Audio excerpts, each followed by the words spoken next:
الشيطان الرجيم بسم الله الرحمن الرحيم أم حسبتم أن تدخلوا الجنة ولما يعلم الله الذين جاهدوا منكم ويعلم الصابرين وَلَقَدْ كُنْتُمْ تَمَنَّوْنَ الْمَوْتَ مِنْ قَبْلِ أَنْ تَلْقَوْهُ فَقَدْ رَأَيْتُمُوهُ وَأَنْتُمْ تَنْظُرُونَ ام حسبتم، کیا تمہارا یہ گمان ہے، تم نے یہ خیال کر لیا ان تدخلوا الجنہ، کہ تم جنت میں چلے جاؤ، تم جنت میں داخل ہو جاؤ گے. وَلَمَّا يَعْلَمِ اللَّهُ الَّذِينَ جَاهَدُوا مِنكُمْ، ابھی تک ظاہر نہیں کیا اللہ رب العزت نے ان لوگوں میں سے جنہوں نے تم میں سے جہاد کیا ہوں. وَيَعْلَمَ الصَّابِرِينَ، اور وہ جانتا ہے صبر کرنے والوں. وَلَقَدْ كُنْتُمْ تَمَنَّوْنَ الْمَوْتَ، البتہ تحقیق تم پہلے موت کی تمنا کرتے تھے، قبل ان تلقوا، قبل اس کے کہ تم موت کے ساتھ ملاقات کرتے. فقد رأیتموہ، پس تحقیق تم دیکھ چکے اس موت کو. وانتم تنظرون، اس حال میں کہ تم اس کو دیکھ رہے اور انتظار کر رہے. محترم بزرگوں اور دوستوں،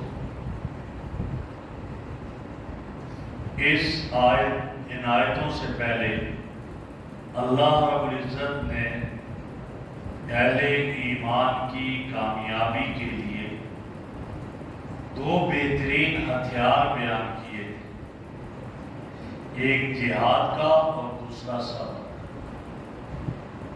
یہ بہترین ہتھیار ہے کامیابی کے لیے، جہاد اور صبر.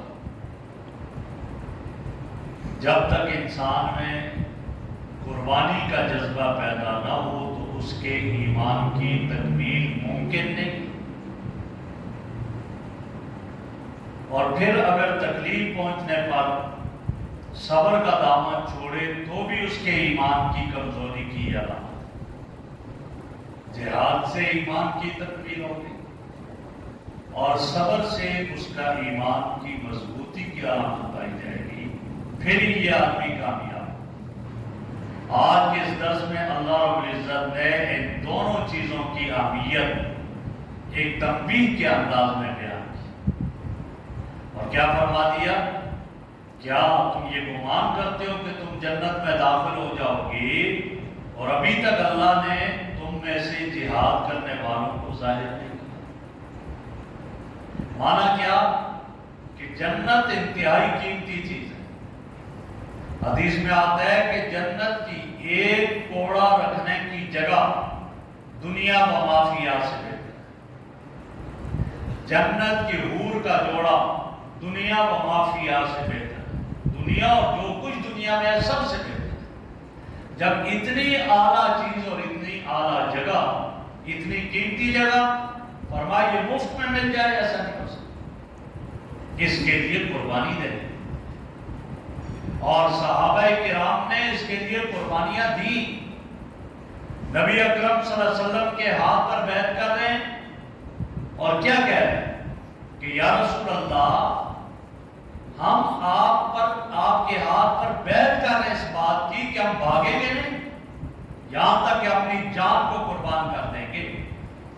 اور پھر انہوں نے اس کو پورا کیا، جو بیعت کی اس کو پورا کیا کہ اپنی جانیں دی ہیں لیکن بھاگے نہیں.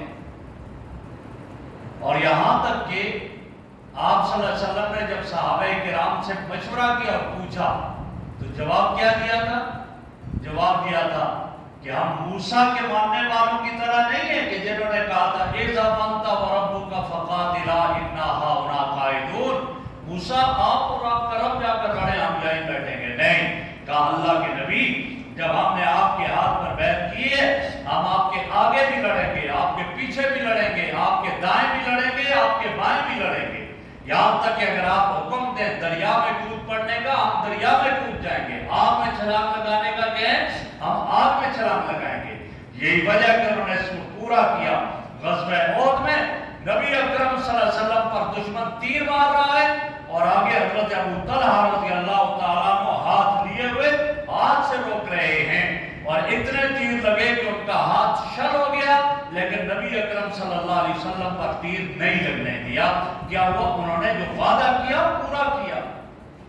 نبی اکرم صلی اللہ علیہ وسلم پر بیت اللہ میں کافر ٹوٹ پڑے، سیدنا صدیق اکبر رضی اللہ عنہ پر گر جاتے ہیں اور کیا کہتے ہیں؟ اتقتلون رجلا ان یقول ربی اللہ، آپ ایسے آدمی کو قتل کرنا چاہتے ہیں جو کہتا ہے میرا رب اللہ ہے، اپنی جان کو پیش کر دیا لیکن نہیں چھوڑا۔ غار ثور میں اس مشکل مقام پر صدیق اکبر پہلے جاتے ہیں، یا رسول اللہ آپ پہلے نہیں جائیں گے، اندر کوئی موذی چیز ہو آپ کو نقصان پہنچا دے، آپ رکیں میں پہلے جاؤں، صفائی کر کے اب آپ آئیں، اب امن ہے۔ ایک عورت اپنا پھول جیسا بچہ پیش کرتی ہے، یا رسول اللہ یہ دودھ پیتا میرے دل کا ٹکڑا ہے، یہ میرا پھول ہے، اور آپ کو اس لیے دے رہی ہوں، میرا بڑا بھائی بیٹا ہوتا آپ کے ساتھ بھیجتی، جہاد کرتا، میرا شوہر موجود ہوتا بھیجتی، بھائی باپ کوئی ہوتا بھیجتی، نہیں ہے، سارے شہید ہوتے۔ یہ میرا پھول جیسا بچہ دودھ پیتا بچہ ہے، اس کو لے جائیں، جب دشمن آپ پر حملہ کرے، آپ کو تیر مارے، آگے میرے بچے کو کر دینا، اس کو تیر لگے اور آپ بچ جائیں۔ دل کا ٹکڑا پیش کیا کہ اس کو تیر لگے آپ بچ جائیں۔ یہ کیفیات حضرات صحابہ کرام رضوان اللہ علیہ اجمعین کی تھی۔ جب اس طرح قربانیاں دی تو پھر دنیا نے ان کو کیا کہہ دیا؟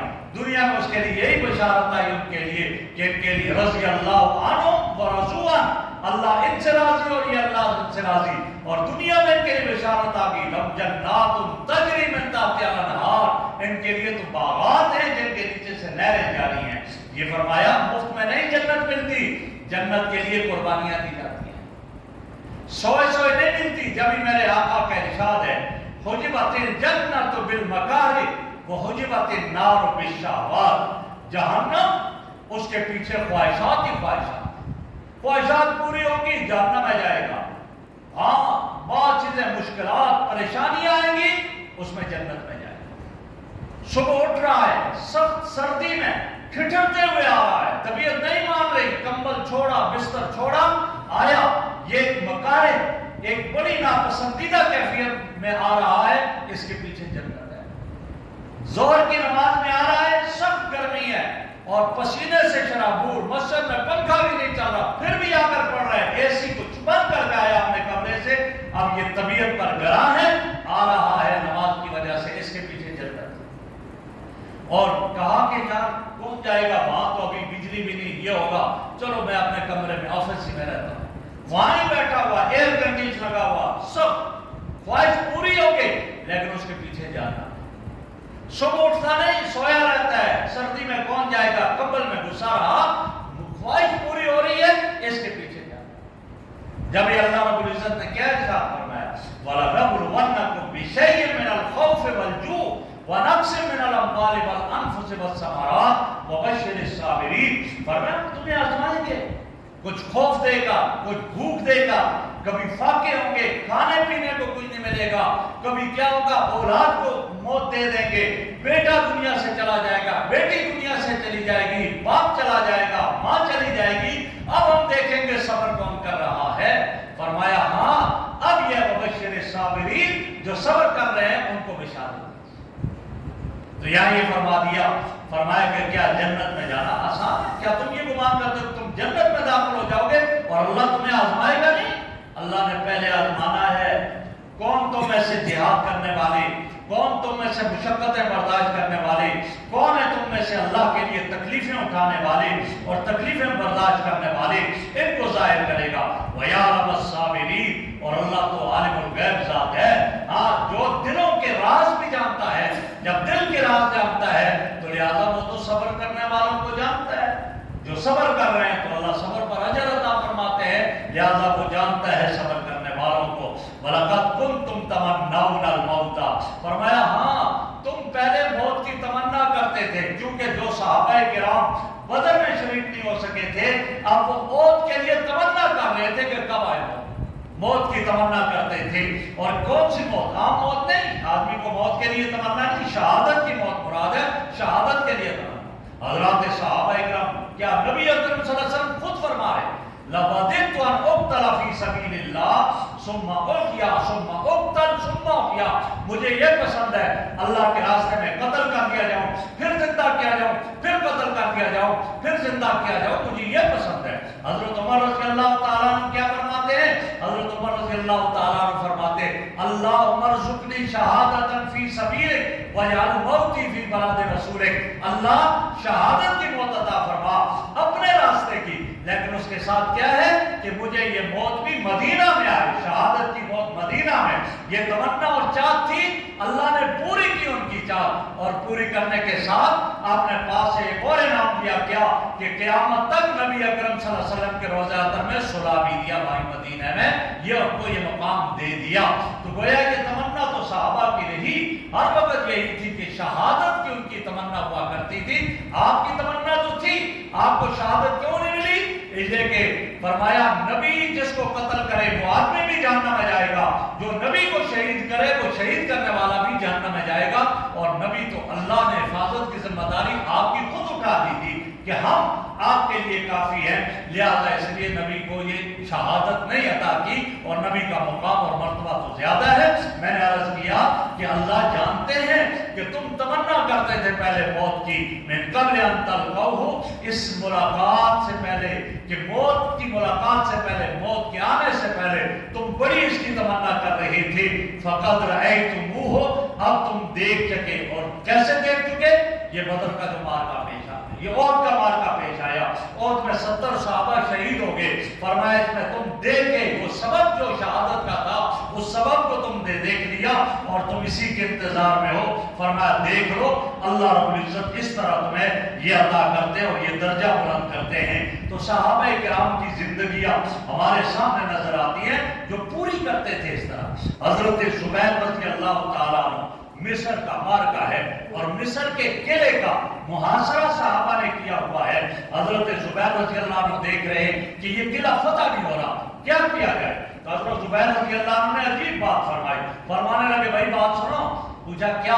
کہا مجھے ایک ٹوکری میں ڈالو اور رسی کے ساتھ باندھ کر اوپر سے نیچے قلعے کے درمیان میں مجھے چھوڑ دو، درمیان میں پھینک دو، جب میں درمیان میں جاؤں گا وہاں میں نعرہ لگاؤں گا، تم باہر سے نعرہ لگانا، گیٹ کھولیں گے اور ہم ان پر حملہ کریں گے۔ حضرت زبیر رضی اللہ تعالیٰ عنہ کو ٹوکری میں ڈالا، رسی سے باندھ کر جب قلعے کے درمیان میں چھوڑا، نیچے پہنچے، اللہ اکبر کہا اور تلوار چلائی، اور کچھ لوگ پہلے قلعے کی دیواروں پر چڑھ چکے تھے، انہوں نے بھی نعرہ لگایا اور اندر کود پڑے، دروازہ کھول دیا قلعے کا اور سارے اندر گھسے اور اللہ نے فتح عطا فرمائی۔ یہ کیا تھا؟ ایک آدمی بڑھ کر ایسا کر رہا ہے۔ یہی حضرت زبیر رضی اللہ تعالیٰ عنہ جنگ یرموک کے اندر دشمن کے ساتھ لڑائی ہو رہی ہے اور 2 لاکھ فوج ہے دشمن، 2 لاکھ فوج، اور حضرت زبیر تلوار لے کر ایک کونے سے دوسرے کونے سے تیسرے کونے تک تلوار چلاتے ہوئے جا رہے ہیں، اور ایسے تلوار چلائی کہ دشمن کو جو ہے واصل جہنم کر دیں گے، اور انہوں نے حملہ کیا ان کے بازو پر، اور بازو میں زخم آ گیا، اور اتنا بڑا گڑا اس بازو میں پڑ گیا کہ ان کے بچے اس بازو کے اس گڑے میں کھیلتے تھے بیٹھ کر کے، اپنے ہاتھ ڈال کر کھیلا کرتے تھے، اور اللہ نے اس طرح فتح عطا فرمائی۔ یہ وہ لوگ تھے جو اس جذبے کے ساتھ لڑتے رہے، تو اسی جذبے پر تو اللہ نے فتح عطا فرمائی۔ تو یہاں یہ بتا دیا کہ ایمان والو، اگر تم کامیابی چاہتے ہو تو کامیابی کے لیے تمہارے پاس بہترین ہتھیار 2 ہیں، ایک جذبہ جہاد سے سرشار رہو، اور دوسرا تکالیف آئیں، مشکلات آئیں، اس پر صبر کرو۔ جب صبر کرو گے تو اللہ رب العزت تمہیں فتح عطا فرمائیں گے۔ اللہ رب العزت ہمیں عمل کی توفیق